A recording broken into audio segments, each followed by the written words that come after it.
Buckle up, Buttercup. Live from Gloucester, Massachusetts. Podcasting around the world. You're listening to the GloucesterCast podcast, a production of Joey Shimataro and Good Morning Gloucester Media. Kick back, relax, and enjoy the show with your host, Joey Shimataro, and his crew of merry castaways.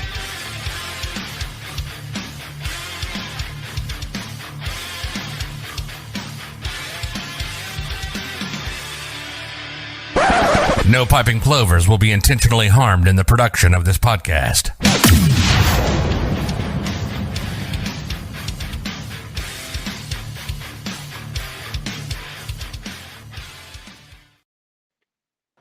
Good morning, Gloucester. Is it? It's 12:04. I guess it's good afternoon, Gloucester. Good afternoon, and still morning for some people. I'm sure. Yeah, that's true. We are joined by a podcast virgin to our podcast, Michael Yates. What do we call you? I don't want to misrepresent. What do we call him? That's okay. I'm a casting producer working for Pilgrim Media Group. And you guys have casted Wicked Tuna. Yeah, Pilgrim produces Wicked Tuna, going on 11 seasons now. Wow, and there's a lot of characters on that show. So sure that Pilgrim gets a lot of accolades for the success of the show, because if it wasn't for the characters, you don't have a show. Man, at the end of the day, it's stories and people, right? It's not, necessarily the biggest fish that they catch. It's not the boat. It's always about how much do you love these guys and want to see them do well and want to see them put, fish on the deck and root for them, and or against them. Maybe some people are a little rough around the edges and they're like, I really want that captain to be that captain. But yeah, it's because they're great guys. That's why you want to watch. Yeah, absolutely. Do you have any idea of how many countries Wicked Tuna is broadcast to now? That's so crazy you said that. Yeah, it's I think it's 119 or 120 some odd countries and 43 languages. That's phenomenal. Is it? And it's also, isn't it the most the highest rated show on National Geographic? It might be currently. I don't know if of all time. That I don't know. But okay. I know it's seen all over the world. Like, think about it. Actually, I was talking with my wife about this morning. It's a primal thing, right? Everybody in the entire world fishes. They all get it. They all need to feed their families. They understand commercial fishing. That's something that's common in obviously enough countries that it's in that many different languages. So it's a really universal thing. Michael, I got a question for you. Where are you currently now in the world? I am in Cincinnati, Ohio. Cincinnati, Ohio. Close to bourbon country. Yes, very close to bourbon country. I guess my question is, when you cast for any particular show, and this one in particular, Wicked Tuna, have you been to Gloucester before? No, is a short answer. I was excited when I got the call from Pilgrim. We're all freelancers, so I work on a bunch of different shows, different production companies. I've talked to them in the past about working on this show, and I was stoked because typically what you do is a little bit of this, a little bit of online outreach, getting the word out, and then you grab your camera, mine's back up over there, and go there and walk the docks and meet guys and interview them on their boats and do it live. But with the state of the world as it is right now, right. I'm not. Yeah, there's my camera. So the follow-up to that would be, how difficult does that make your casting job? And what do you look for when you do cast people, to be on the show, especially being a local town like Gloucester and Wicked Tuna? What are some of the things that you look for while casting, and how hard is that for you at this moment? Right, it's a good question. So it's not a lot harder than a lot of things I end up casting because, fortunately, you're not going to lie, 10 seasons deep, people know about the show. Like, your audience are going to be like, oh, they're finding more people for that. It's, I know it's done well for the town. So it's not incredibly difficult. What it is it's getting everybody to a degree from, showrunners and producers and cast members and then eventually the audience to all agree, yeah, this team, this guy, we want to see his story. We want to know about his crew. We want to see them talk shit to each other. And that's what we're leading into the other question. That's what we're looking for. likable, professional tuna fishermen that are going to have, if they're having a good time catching fish, we're having a good time watching them. You know what I mean? So you don't want a dud. You want a real character out there. Yeah, somebody, and maybe it's somebody who has a different method or a different background or something. What's interesting to me is that, I'm sorry for interrupting you, but what's interesting to me is you said you want likable characters. But it seems like for these shows, you have to have an antagonist and a protagonist. So when you say you're potentially looking for someone to, another captain or another crew or another crew member, I would like for you to clarify for me. Are you just looking for a likable person, or are you potentially looking for a curmudgeon that has a big personality? So when we start, it's funny. You don't go out of your way to say, I'm looking for a hero. I'm looking for a villain. You're looking for a big character. You're looking for somebody who speaks their mind, who's over the top. Right. And then the audience kind of decides. Like, people either can roll with it and they like how that person does that thing, or it's a little too abrasive and maybe they're a little too bold and a little too braggy or something. And that just kind of unfolds more in the field and in real life. Like, it's not me saying, oh, this guy kind of rubbed me the wrong way, but he's funny to listen to. It's like they're not a hero or villain yet. They're just a good character that can put fish on the deck when I find them. Now, do they do field tests? Like, if a character's undesirable, let's say, or not as popular as somebody else, do they have these like production meetings and say, listen, let's do a test, like on a Family Feud, where they go out of 100 people and like, do they say, well, this guy's not really cutting it, and that takes the pressure off your job, or you have to go find somebody else, or they have to fire them and not you?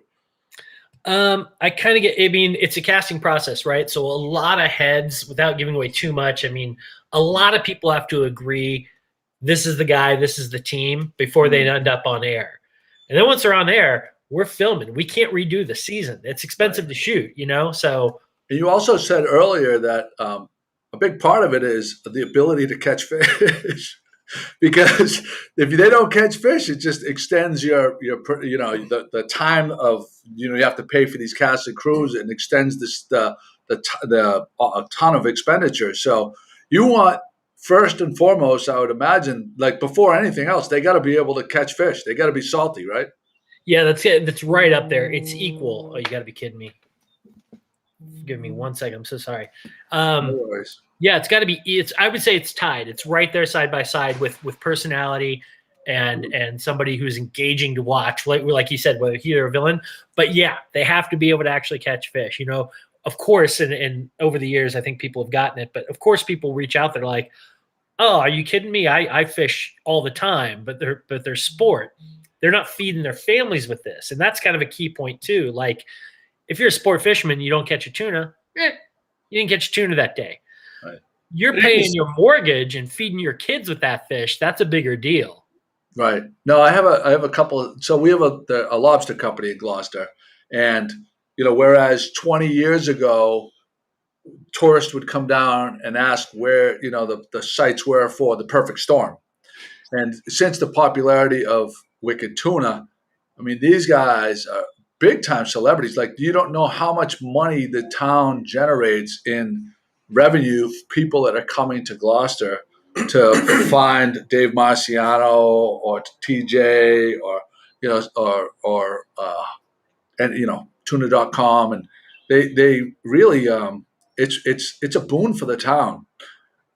The good thing too is that they're actually all spread out. I'm sure you know that too. They're not all at one dock, so when people do come, you might have East Gloucester, you might have downtown Gloucester, like West Gloucester. So, and each of them are by local businesses. So the foot traffic for those businesses I get approached all the time and say, "Oh, hey, can you tell them where Marciano's boat is, or where the hot tuna is, or something?" Right. That's true.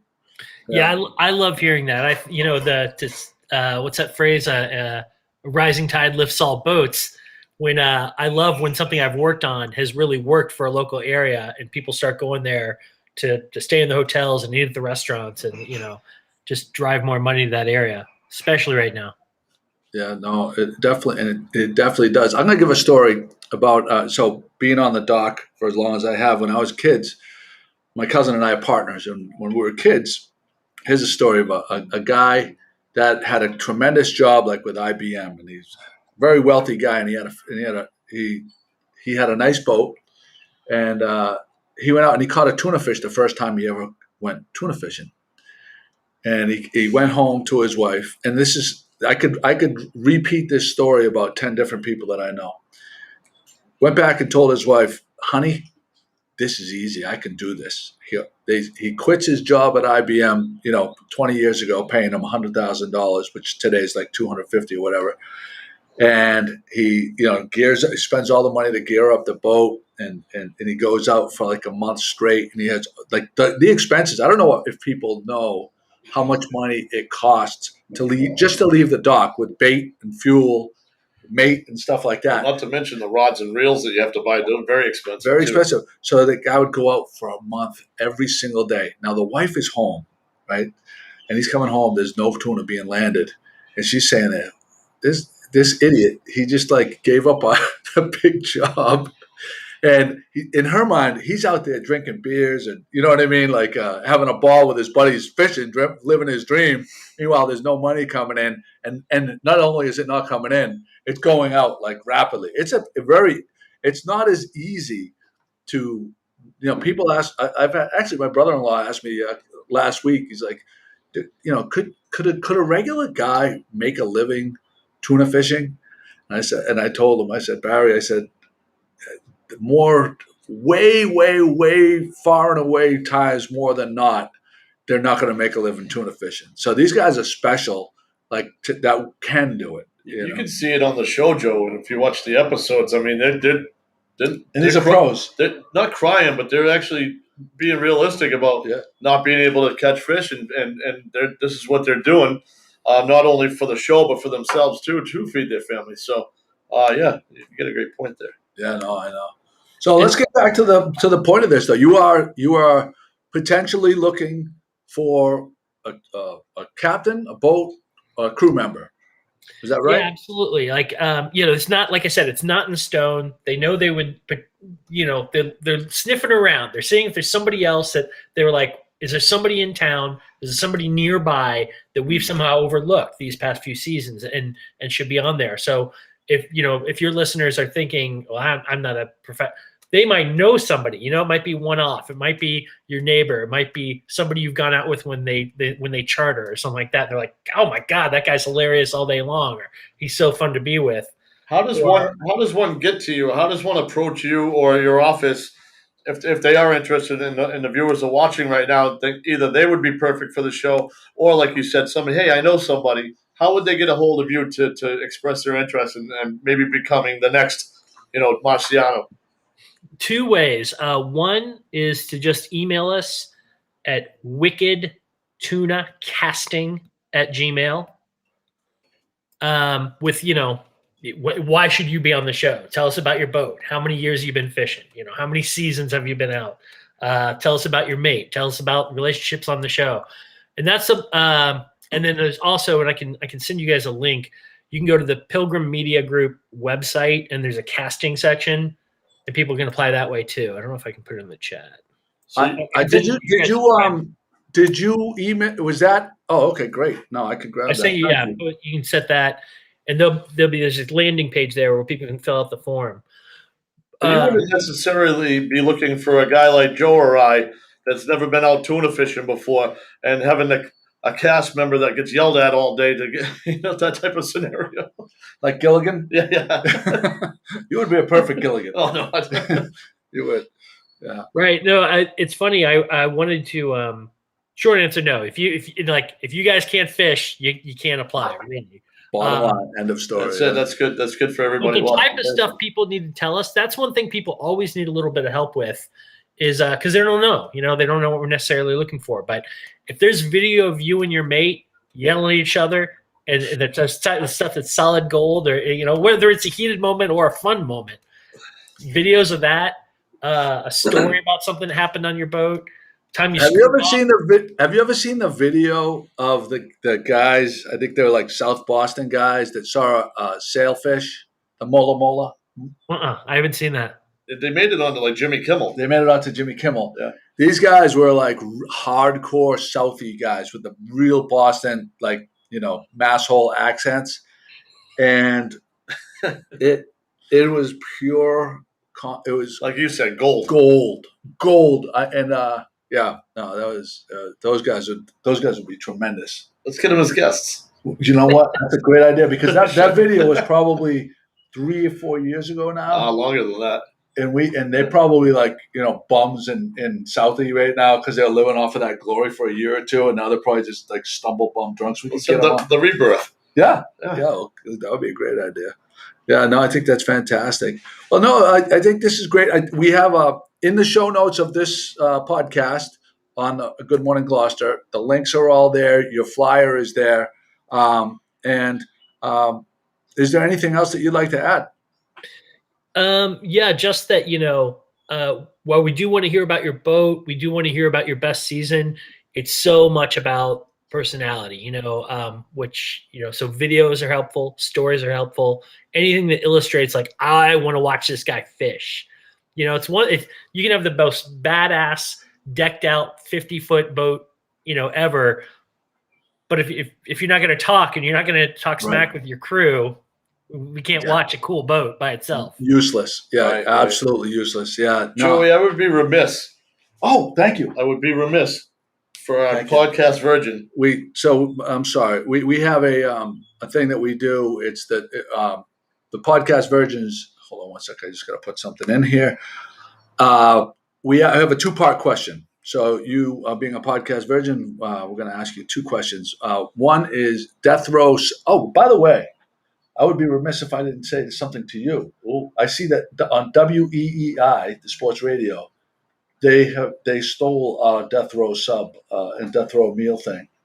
EEI, we're coming for you. Someone must have said it to them, because they're actually casting. They lost a long time cast member on Danielle Muir.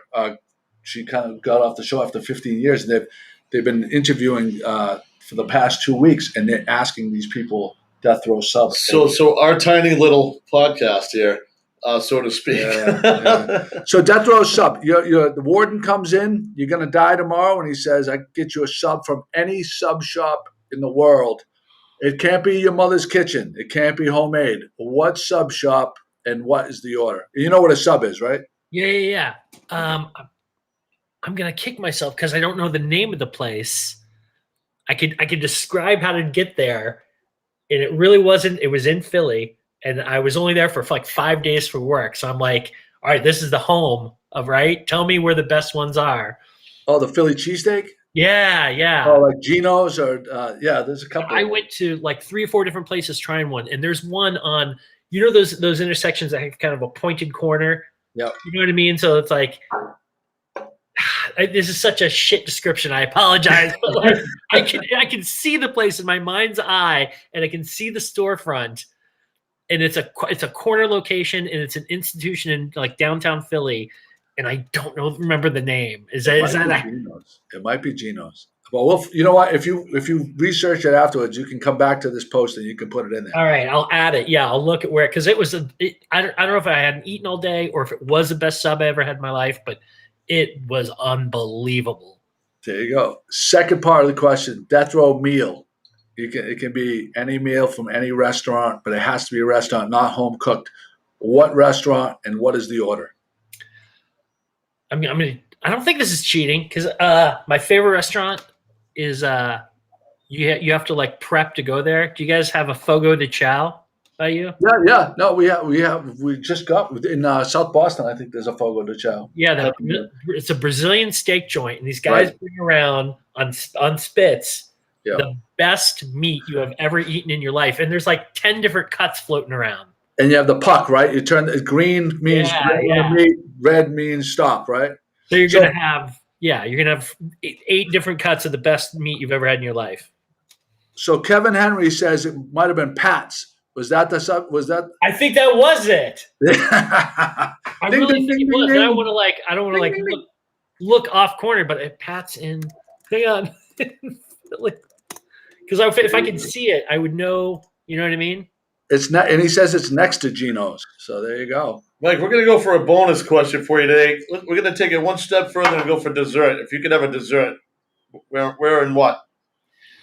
God, dessert. And I'm a dessert guy. You going to pass? Yeah, I'm freezing on dessert. That's crazy. Oh, I'm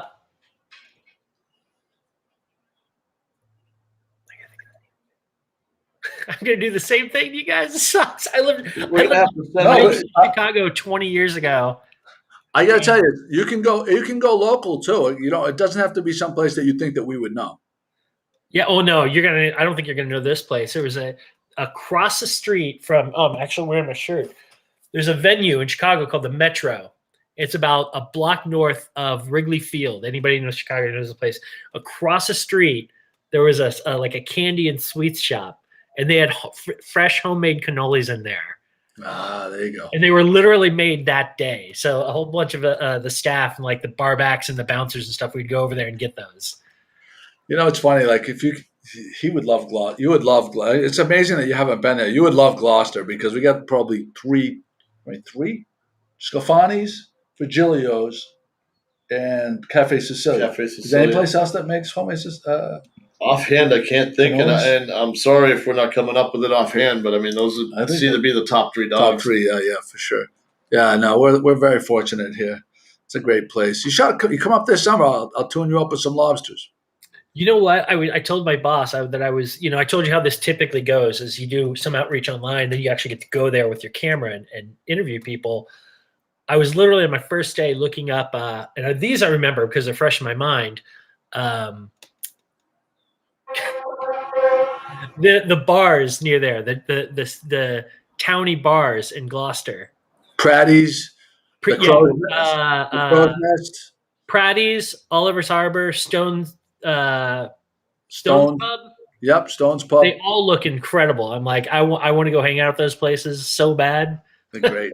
Yeah. Well, you get a personal tour guide when you come to town, Joey, and I will take you around. Scottie's a professional when it comes to the local watering hole, so to speak. Definitely a professional in all senses of the word. I'll take you up on it because I want to go. Yeah, please do. It's a great place. Well, thank you very much. We will get the word out. We'll share it, and looking forward to meeting you when you come to Gloucester. Absolutely. Thank you guys very much. Real quick, is there any sort of deadline for submissions? Actually, yeah, I'll call sooner than later. I would say no later than the the 12th. I know it's tight. Try to get it in the end of this week. Email us ASAP. It's a short burn. So they can upload like a video, a clip of themselves or something like that. Is that probably the best way to get noticed? If they have something they can put on YouTube and then put that link in their submission when they email Wicked Tuna Casting, something like that. Yeah, don't try to embed it because it'll never come through those big files. Right. But link us to something, where you're kicking ass and pulling fish out of the water and having a good time. I just want to give a quick shout out to all of the cast members on Wicked Tuna and what they're doing for the city of Gloucester, and not just without the Wicked Tuna show, but for this specific purpose. Thank you guys making our city notice. So. Yeah, we do appreciate it. All right, brother. Have a great day. We're going to get the word out, and looking forward to the next season. Thanks so very much, guys. I appreciate you having me on, helping me get the word out. Thank you very much, and I'm totally taking you guys up on that guided tour.